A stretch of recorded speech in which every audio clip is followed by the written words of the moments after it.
राधे राधे। आज हम आपको तुलसी में जल चढ़ाने और तुलसी के पास दिया जलाने का महत्व बताएंगे। एक बार देवी सत्यभामा ने भगवान श्री कृष्ण से पूछा कि हे स्वामी, आप नित्य सुबह तुलसी में जल क्यों डालते हैं और देवी रुक्मणी तुलसी के पास प्रतिदिन दिया क्यों जलाती है।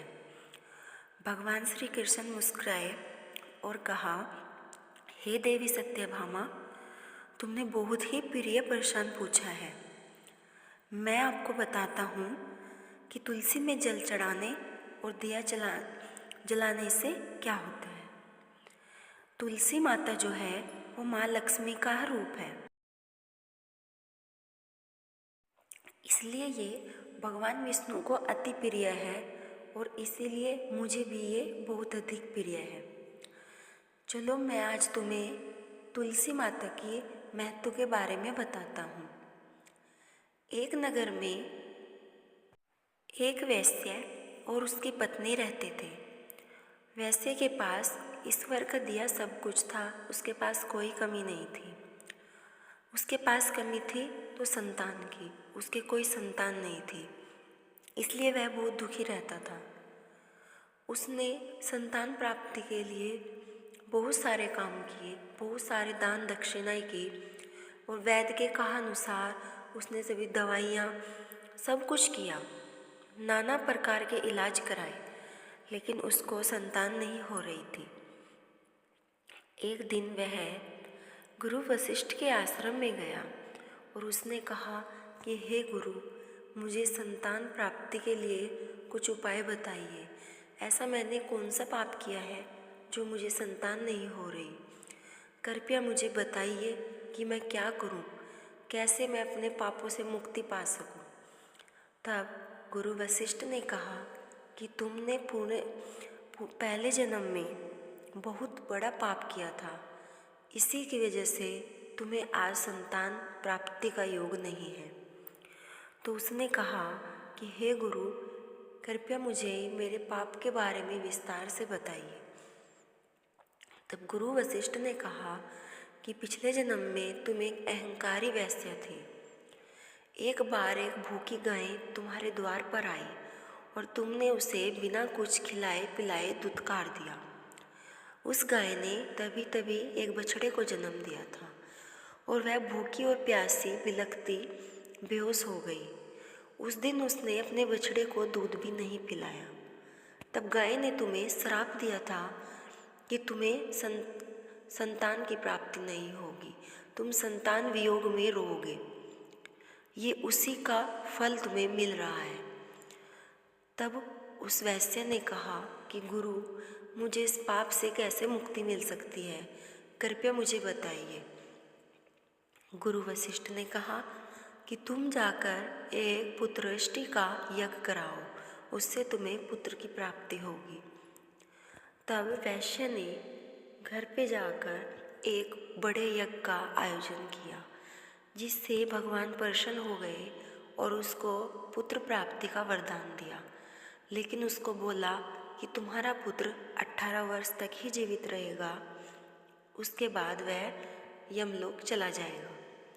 अब वैश्य को खुशी भी हो रही थी और दुख भी कि बस उसके पुत्र की आयु 18 वर्ष ही होगी। अब वह खुशी खुशी घर आया। तभी कुछ दिनों बाद उसके घर में एक बहुत ही सुंदर पुत्र की प्राप्ति हुई। वह दोनों अपने पुत्र को बहुत ही लाड प्यार से रखते थे। जैसे तैसे पुत्र की उम्र 16 वर्ष हुई तो उसकी पत्नी ने हठ करना शुरू किया कि मेरे पुत्र की शादी कर दो। तब उसने कहा, वैश्य ने कहा कि हमारे पुत्र की उम्र सिर्फ 18 वर्ष ही है, 18 वर्ष से ज़्यादा वह जीवित नहीं रह सकेगा। अगर हम उसकी शादी कर देंगे तो उसकी पत्नी 2 वर्ष बाद ही विधवा हो जाएगी। हम उस पुत्री के लिए ऐसा पाप नहीं कर सकते, वह जिंदगी भर कैसे रहेगी। तब उसकी पत्नी ने कहा, मैं अपने पुत्र को विवाहित मरना देखना चाहती हूँ। मैं चाहती हूँ कि मैं अपनी बहू को देखूँ और हमारे पास किसी चीज़ की कोई कमी नहीं है, तो हम उसको बहुत ही खुश रखेंगे, पूरा जीवन वह खुशी से व्यतीत करेगी। अब अपनी पत्नी के हठ के सामने वह मजबूर हो गया और उसने एक बहुत ही सुंदर सुशील लड़की को खोजा और उससे अपने पुत्र की शादी कर दी। जब 18 वर्ष पूरे होने को आए तो उस वैश्या ने अपनी पुत्रवधू को बुलाया और कहा कि पुत्री, मुझे माफ़ कर दो, मैंने तुमसे एक बात छुपाई थी। मैंने तुमसे छुपाया था कि मेरा पुत्र 18 वर्ष तक ही जीवित रहेगा, मुझे तुम माफ़ कर दो। तब उस बहू ने कहा कि पिताजी, मैं आपकी पुत्री के समान हूँ और अपने पति की और आपके पुत्र की रक्षा करना मेरा धर्म है। मैं आपके पुत्र को कुछ नहीं होने दूंगी। बस आप एक काम करिए, मुझे एक लोटा जल और एक गाय और एक दिया लाकर दे दीजिए। इन सब से ही मैं अपने पति की रक्षा करूंगी। जिस दिन 18 वर्ष पूरे हो गए थे और उसके पति के प्राण जाने वाले थे, उस दिन उसने तुलसी माता को एक चुनरी बांध दी और कहा, हे तुलसी माता, मेरे पति के प्राण अब तुम्हारे हाथों में हैं, तुम्हें मेरे पति की रक्षा करनी होगी। जब यमलोक से यमराज ने एक दूत को उसके पति के प्राण लेने के लिए भेजा तो वह दूत उसके घर के द्वार पर आया, लेकिन तुलसी माता ने उसे रोका कि उसने मुझे अपने पति के प्राण सौंप रखे हैं और मैं किसी को भी उसके पति के प्राण लेने के लिए नहीं ले जाने दे सकती हूँ। तब यमदूत वापस चला गया। उसने यमराज से बोला कि वहाँ पर तो एक तुलसी के पौधे ने उसके पति की जान बचा रखी है।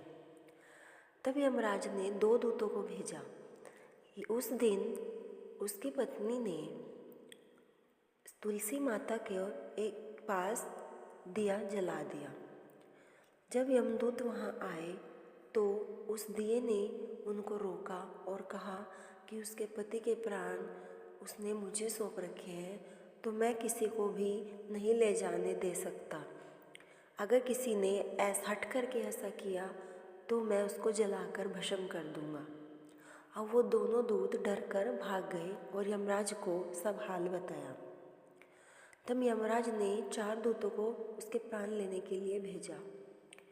उस दिन उसकी पत्नी ने एक लोटा जल अपने द्वार पर रख दिया और उससे कहा, मेरे पति की जान तुम्हारे हाथों में है। जब 4 दूत वहाँ पर आए तो उस लोटे ने उनको रोका और कहा कि तुम अंदर नहीं जा सकते। अगर तुमने ऐसा किया तो मेरे लोटे के जल से पूरा यमलोक भस्म हो जाएगा। वह चारों दूत डर कर भाग गए और उन्होंने यमराज को सारा हाल कह सुनाया। तब यमराज ने 8 दूतों को प्राण लेने के लिए भेजा।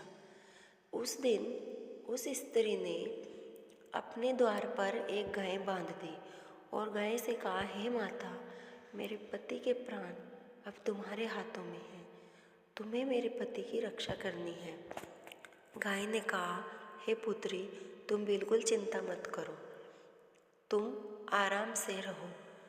जब 8 दूत आए तो गाय ने उनको रोका और कहा, मेरे होते हुए तुम इसके पति के प्राण नहीं ले जा सकते, उससे पहले तुम्हें मुझे मारना होगा और तुम्हें गौ हत्या का पाप लगेगा।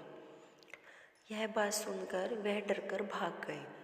अब यमराज को क्रोध आ गया और वह क्रोध से स्वयं ही उसके पति के प्राण लेने के लिए धरती पर आ गया। यह देखकर उसकी पत्नी डर गई और वह यमराज के चरणों में गिर गई और उसने कहा, हे प्रभु, मैं एक पतिव्रता स्त्री हूँ, मैंने कभी भी अपने पतिव्रता को भंग नहीं किया है, कृपया आप मुझे सदा सुहागन रहने का वरदान दो। उसकी निर्मल बातें और सुशील और आज्ञाकारिता को देखकर यमराज ने उसके पति के प्राण उसको सौंप दिए और उससे कहा कि हे पुत्री, जिस घर के द्वार पर तुलसी का निवास होगा और शाम के समय तुलसी पर दीवा जला होगा, घर के द्वार पर जल का लोटा रखा होगा और गाय का निवास होगा, उस घर में मैं कभी भी प्रवेश नहीं करूँगा। इतना सुनाकर भगवान श्री कृष्ण ने देवी सत्यभामा से कहा, हे देवी, अब तो तुम तुलसी के महत्व को जान चुकी होगी।